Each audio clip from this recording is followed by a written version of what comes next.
Hi, I'm Morris and I'm here with Richard Kielbon.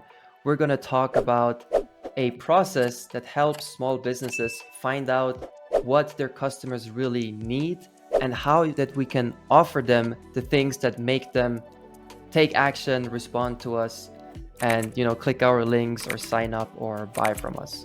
Over the last 20 years, Richard has practiced a process to design architect solutions for governments, for large companies and organizations, and he will show us how the same process applies to marketing and sales.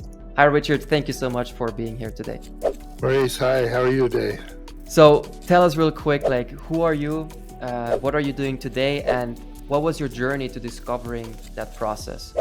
About 20 years ago, around 1990 or so 23 years ago, I stumbled onto something designed by a professor of industrial engineering called Gerald Nadler at USC, the University of Southern California, called Breakthrough Thinking. And Gerald had for 50 years researched what goes on in the brains, what goes on in the thinking process of noted solution finders, people who are famous for creating, famous designs and solutions. People like the guy who invented the Gossamer albatross that pedaled across the English Channel. How do they think? How do they create solutions? Anyway, that started a whole chain of projects for me using this process. And again, getting behind the curtain of what people really actually need instead of what they tell you they want. What I discovered is what people tell you they want isn't what they really, really need. They don't know how to articulate that. And so my process is one of finding that out and discovering kind of what's behind the curtain and what really needs to be done. You are spot on. This is a huge problem in marketing, right? They customers, they say what they want, but it's very often not what they need. And ultimately, what do we offer them? What do we sell them? Do we sell them what they want, or do we sell them what they need, right? If they don't get results, they're going to be unhappy with the purchase. But at the same time, we need to address what they want and deliver what they need. So your process is invaluable for businesses and marketers to find that out. Richard, my first question here is, what is this process called? And can you summarize on a high level how this process works? Well, it can be called a couple different things. Kind of in the popular press now, something called design thinking. That's one way to talk about it. My process, the one I learned from Jerry Nadler at USC, is called breakthrough thinking. And significantly, Clayton Christensen, in one of my favorite books, has called it Jobs to be Done. And of course, I think a lot of people know Clayton as sort of the originator of the idea of breakthrough innovation and disruptive innovation. He's the guy who sort of innovated that phrase. But it's called one of those three things. The three names are design thinking, breakthrough thinking, and what's the third one? Jobs to be done. Jobs to be done. Okay. And how would you describe the process on a high level?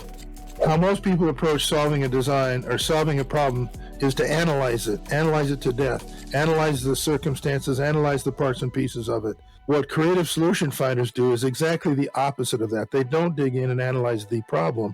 They have a process of analyzing a potential solution. And how that works is humans are purposes-driven creatures. And Gerald Nadler, in his work with industrial design, applies that to industrial design. But as an architect, I discovered very quickly people have also emotional and social purposes that they're trying to achieve. And I think in marketing, that's really important. The process starts by looking for, discovering, trying to understand the purpose of someone's trying to achieve, or Clayton calls it the jobs to be done. What is the sort of the philosophical outcome? And more importantly in this process, your job is to look for the broadest purpose. For instance, a business owner might want to expand his business a certain percentage, and that's what he tells you he wants. But his real broader purpose is maybe he wants to travel more. Maybe his real purpose is to be with his kids more. Maybe his purpose is to buy that Ferrari. I don't know. But there's always a broader purpose. Even within a business, there's you're going to search for the biggest purpose you can solve, because the larger the purpose you can identify, the more creative you can be. So that starts with that, and then it moves through a couple of steps to identify a fantasy ideal solution, one that's not realistic, one that's not constrained by reality. In other words, we go to a fantasy solution first and then deal with reality last. So that's how creative thinkers work. It's sort of invent sort of a childish 5-year-old version of the solution, and then we say, how does that solution relate to our problems today?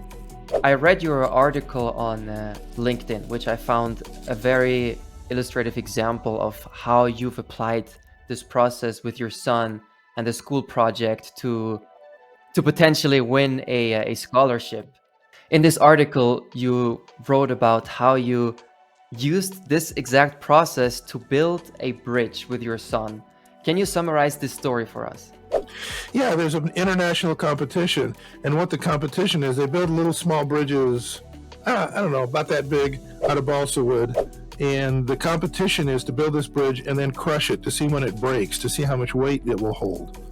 So you go through a whole series of steps at your school, regionally, in your geographical area, and teaching my son Josie how to what the purposes of each of the components of a bridge. As an engineer, I know, but teaching Josie that piece of the bridge is in tension. That piece of the bridge is in compression. What do we do about that? Let's pick the balsa wood that's best in tension and won't break. Let's look for something without grain. Let's pick the ones that's best in compression. Here's how a reaction works. Here's how you design it. I taught him the purpose of each of the elements that would go into spanning over a span, So doing that, and he does not want to be an engineer. He does not like engineering. And yet, teaching him that and using those principles to design this, we went at the school level, we moved to the regional level, we went to the international level in Miami, Florida, where people from all around the world were competing, and we got third place. The first two places got scholarship. That's why I say we didn't get one. The first two kids got scholarships. And I think we would have got a scholarship anyway, but right at the last minute, when they were ready to crush the bridge, one of the adjudicators moved it this far over for no apparent reason, and so it was loaded asymmetrically and it crushed third place. But that's a pretty good story. But the other part of the story is now my son's a successful business person and doing some pretty sophisticated things in the banking industry, and we talk all the time, and I still help coach him through things. He's very much using this process, and it's helping him move forward in his personal career, sort of be a leader in a business industry, because he's always asking the right questions. He's always thinking ahead now as a result of the learning he learned from doing this bridge. Wow. So your son, who was not an engineer, got third place at this international competition by applying your process to building a bridge. Yeah. Or you could say we did it, because it's, I'm an architect. I gave him, I had some sophisticated knowledge of how things work, but still he learned what each of the components were, and he was in charge of deciding how to apply those components. Yeah, I'm so glad I brought up this story, because this is fascinating. So why do you believe that this process works so well for businesses, especially when it comes to marketing and sales? Well, I think the fundamental issue with any business in marketing and sales is trying to understand what your customer needs or will respond to. One of the basic things you're taught is to ask a client or customer, what are you trying to achieve? What do you want? What are you trying to accomplish? They will tell you what they think they want to accomplish, and that's pretty obvious.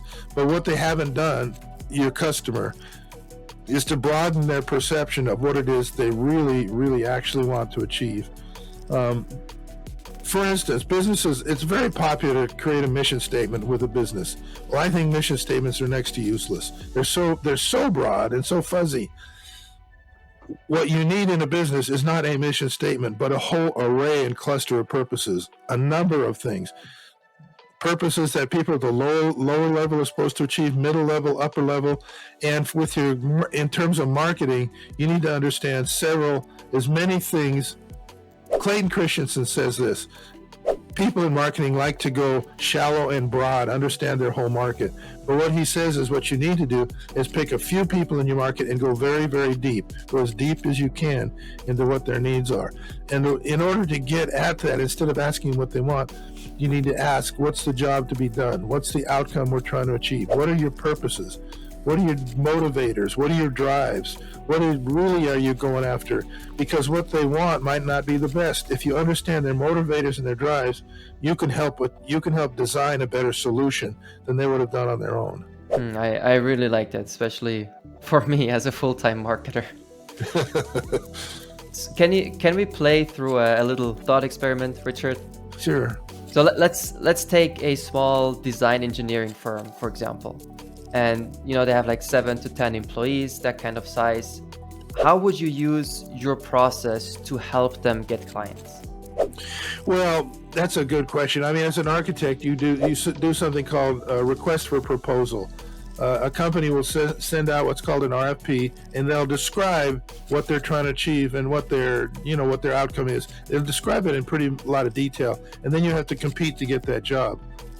I can't tell you how many times we didn't get the job, and we found out later what the person who got the job figured out something that was not in that RFP to respond to.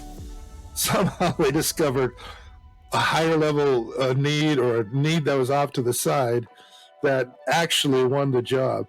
So as a marketer, as a person responding to something, again, knowing to ask the right questions instead of the obvious, what are you trying to achieve? What's the purpose for doing that building? What are you trying to accomplish? What is your motivators? What's the real job to be done? What's going to happen in that building? How do you measure success at that? What would you use to measure success? What's your ideal outcome? So getting behind the curtain of that express need and learning to get behind what they give you at face value, that's what helps an engineering firm, in particular a design firm of any kind, helps a design company win the job, is by getting at the real need, the bigger need, the one that's unexpressed they didn't tell you about. Okay, so even for me then, right? Like I help a lot of people and businesses with creating video content specifically for their marketing campaigns. So the question wouldn't be, for example, how do we create videos to get more views? The question would be, what's the purpose behind that channel, or what's the purpose behind creating videos? Is that what you're saying? Even more important in your case, if your client is wanting to create videos to attract attention, it's even more important then for your client to ask, what are the purposes of my clients? What are your clients trying to achieve? What are the purposes of your clients? Not what do you think they want to achieve? What do you think you're going to say to attract them? But now we have to, let's say, interview a handful of your clients, get them in a room, ask them, what are your purposes? What's the big picture? What are you really going after here? What satisfies you? And what I learned in all this work I did, what satisfies you emotionally? What purpose are you trying to achieve from an experiential standpoint? Not the obvious technical solution, but what are you trying to achieve experientially in your solution? Richard, this was extremely insightful. Thank you so much for sharing your process here with us. So if a business owner is struggling to understand what their clients need, where do they go to talk to you? Well, I have a website called rkielbonstudio.pro, but I'm also on LinkedIn, and that's probably the best place to find me. That website directs you back to LinkedIn, and it's Richard Kielbon. It's Kielbon, Richard Kielbon on LinkedIn, and just message me there. Okay, great. I'll put the link to your LinkedIn account below this video, and I'll put your website in the description below this video. So, Richard, any final words? Probably the final thing about this is it's gratifying, it's motivational, it's good for the culture of your company. It feels good to be doing the right things and be successful. It's just good for the culture and good for your own self-worth and your own kind of bright outlook in life to be hitting the target right. I love those closing words, Richard. Richard, it feels good to do the right things and be successful. Absolutely. So if you want to feel good doing the right things and being successful, talk to Richard. All right, Richard, thank you so much. Oh, thank you, Maurice. It's been so much fun. I appreciate it a lot. Yeah, thank you too. Bye. If you found this interview helpful, then please hit the like button, and also don't forget to subscribe to my channel for more videos like this in the future. I've also written a guide for beginners who want to get their very first client online through very simple marketing tactics that don't cost you any money.